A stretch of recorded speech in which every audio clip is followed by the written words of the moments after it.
Got that? Okay. All right. Welcome everyone to Wake the Fuck Up Wednesday.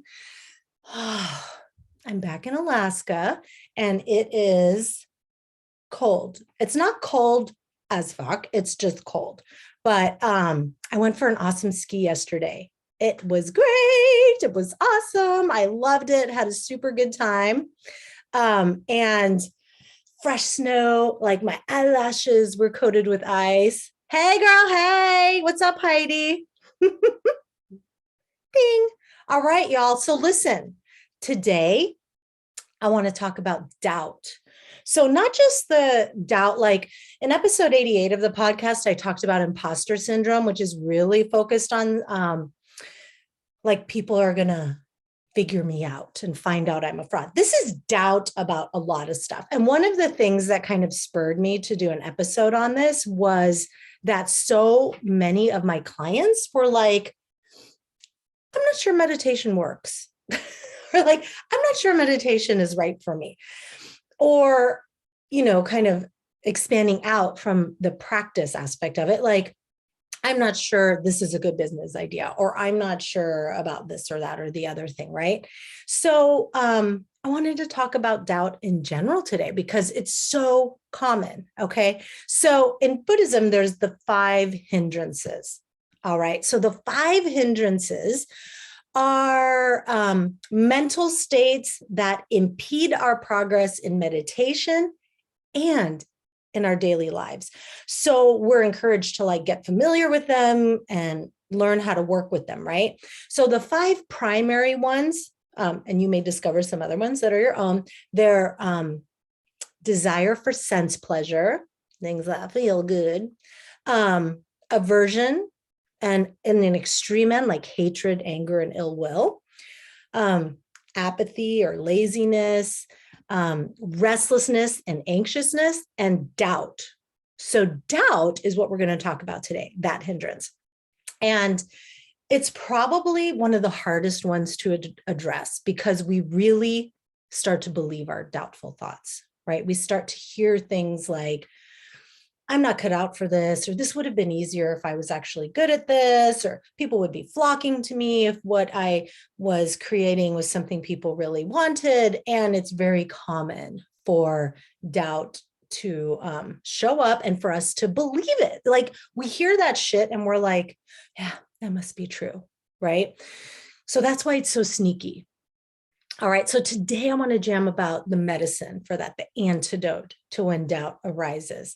So the other day, I was kind of noticing how a lot of folks in the coaching world were sort of following very similar business practices, and that really successful coaches, like a large percentage of them are business coaches. And then for the ones that aren't business coaches, how they have a tendency to have taught in like other business coaches groups and things like that. And I just posted a thing like, hey, I'm wondering, is this like the way things are now? Because I've been a coach for 10 years and it wasn't always like that.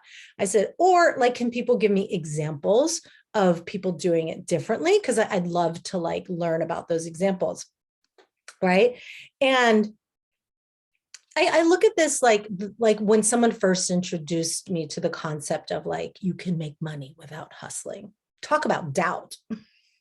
I was like, are you shitting me? I'm from an immigrant family. Like, we work hard. That's how we got out of our situation. And you're telling me that I could have done that without hustle or something, right? And I was like, show me an example. And so people show me an example. And I'm like, oh, wait, those are all like blonde hair, blue-eyed people or something, right?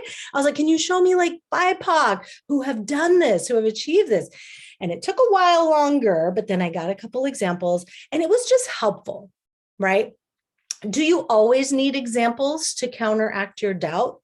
No, because sometimes you're going to be the first. Isn't that exciting? I'm going to talk about what to do when you're the first in a little bit, but it's so helpful when you can just cut the bullshit going on in your brain because you're like, so-and-so did it, and therefore so can I. It's inspirational, right? Like I remember traveling in India and Nepal and how in certain countries, like spirituality is so visible. Like there's tons of monks and nuns walking around in robes. There's temples around every corner. There's incense burning in the street. And it's like this reminder of like a reminder of whatever your spiritual goals might be. And it was so inspiring to see people that had dedicated their lives to a spiritual path for me. And I was at a book launch here in Anchorage last week. And what's hilarious is it was outdoors because of COVID.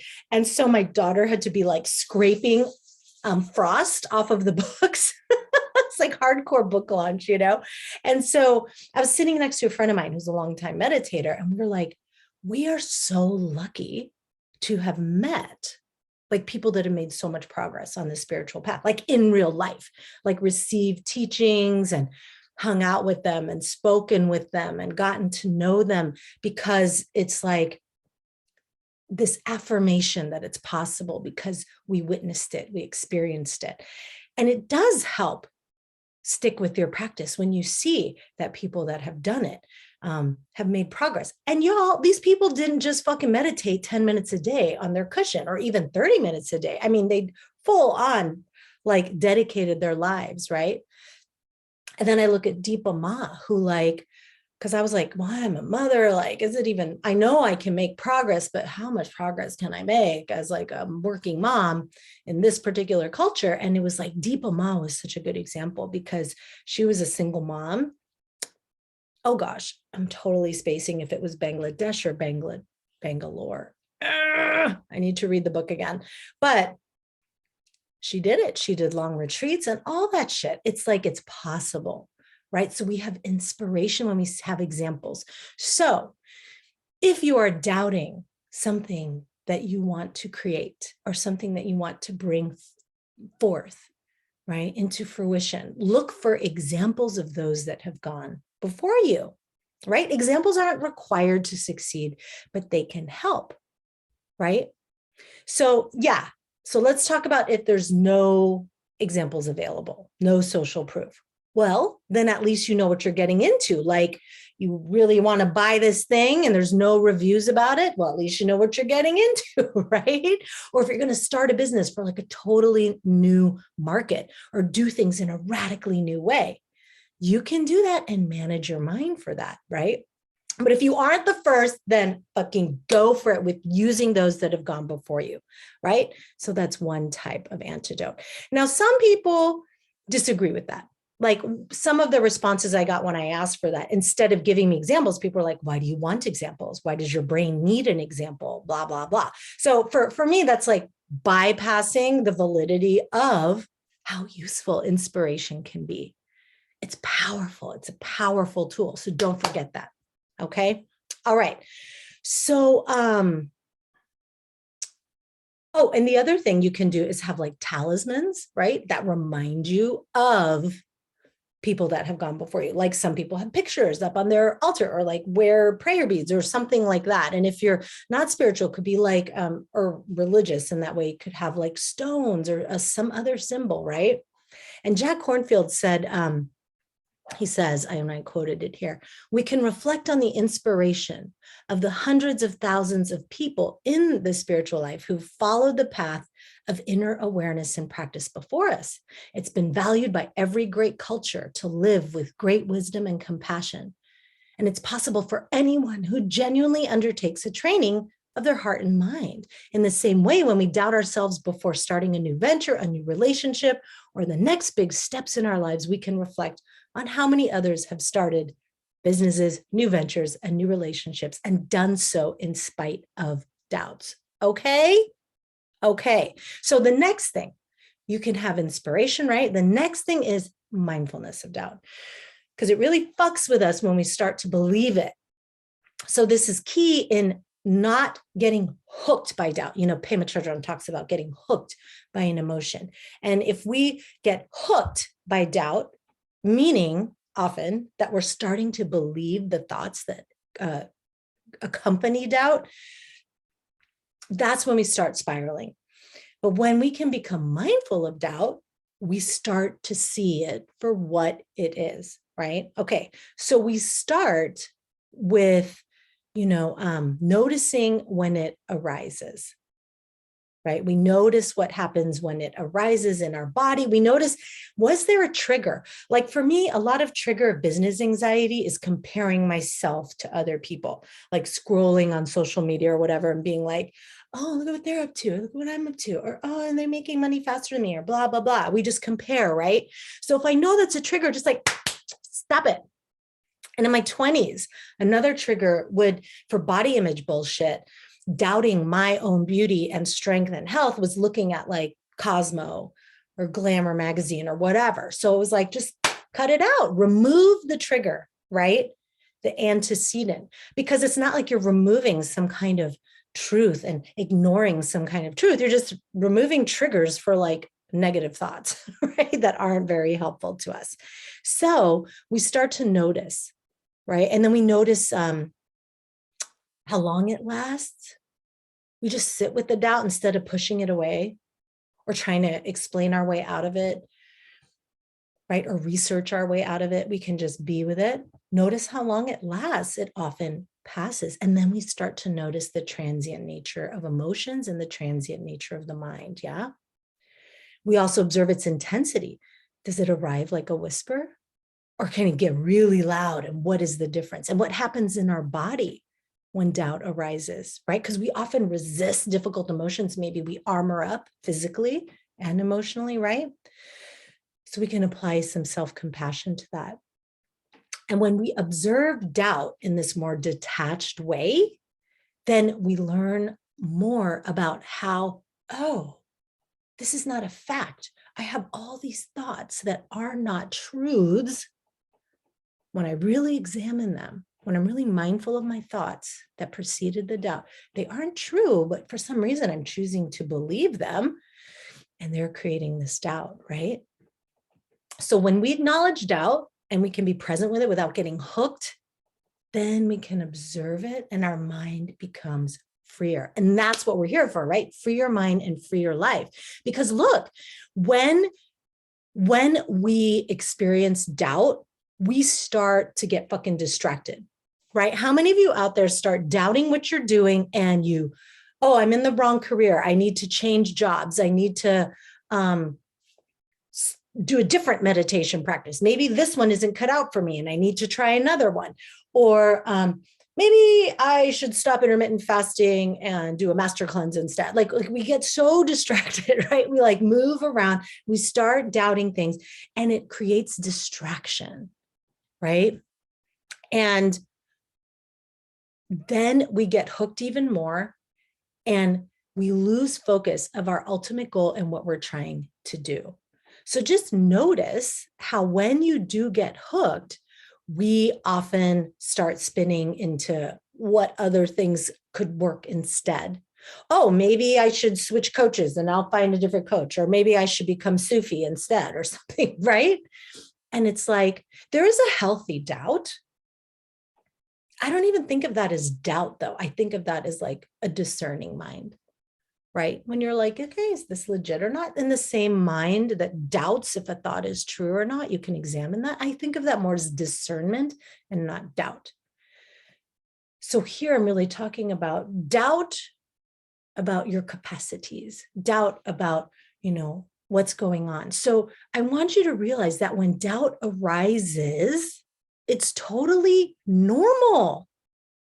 It's totally normal. So you can have like your little toolkit, right? You have your inspiration, your inspirational figures. You put them on a vision board or something. So when you start doubting, you go, this person did it. So let's talk about when you're the first, because the antidote to that is similar to another tip with working with doubt, and that's doing the thought work, right? So check out episode 18 of the podcast, because we talk about how to coach yourself in that, right? And how to do thought work. But, and in Freedom School, I do this in detail, and I do it. You get courses just on thought work, right? So we have our inspiration, we process the emotion fully, being present and mindful with it. We release resistance to it. We get curious about it, right? And then thought work is like active meditation, because doubt is a string of words in the mind, right? And it's often associated with fear or unworthiness or resistance, right? So maybe we hear the thought like, it's too hard. I can't do it. I'm not cut out for this. This isn't working, right? Then our thoughts run all over the place. We want to change our careers, our niche, or change decisions we've made, right? But when we do the thought work, we see a thought led to the doubt and not a truth. So remember, like in essence, and this is like a real short version of this, we see a situation like no one bought my program, or I'm still don't have a life partner, or I'm not as fit as I want to be still, despite all this. We look at those thoughts, right, that come about that situation. So when we have a circumstance, we want to see it in a neutral way, because whenever it's not neutral, we actually realize we're adding an opinion to it. So I'm not as fit as I should be at this point is not a circumstance. The circumstance is your current fitness level. The I don't have a life partner right now, right? That's loaded. It's like I live solo or whatever it is. You try to do it in a neutral as a way as possible, right? No one's buying my program becomes how many people actually did buy your program? Like, even if it's just one, or even if it's just two, that becomes a neutral circumstance. Then we see, oh, so all the bullshit that I'm making up after that is thoughts. And that's what's leading to my doubt. Because I could have the thought, oh, when Steve Jobs first created a lot like the desktop computer, no one fucking wanted it. They thought it was absurd. Same thing, right? We could have different thoughts about it that are more helpful, because doubt is not helpful. It gets us stuck. It causes us to spiral. So when we look at something, put the facts in front of you. And what are the facts about this situation? And what do I think about those? And why am I choosing thoughts that lead to doubt? I can choose different thoughts. And I get it. Sometimes when you're in a funk, like, when it's dark and my seasonal affective disorder like kicks in, it's like, oh, it's so hard to do thought work. That's when your examples can be so inspirational. Like I look at the pictures I have up for inspiration and they make me smile. It's like, yeah, they're encouraging me. I can do this. So when you're the first, right? Like, what is the show with Jonathan Van Ness, like Getting Curious or Let's Get Curious? Getting Curious, yeah.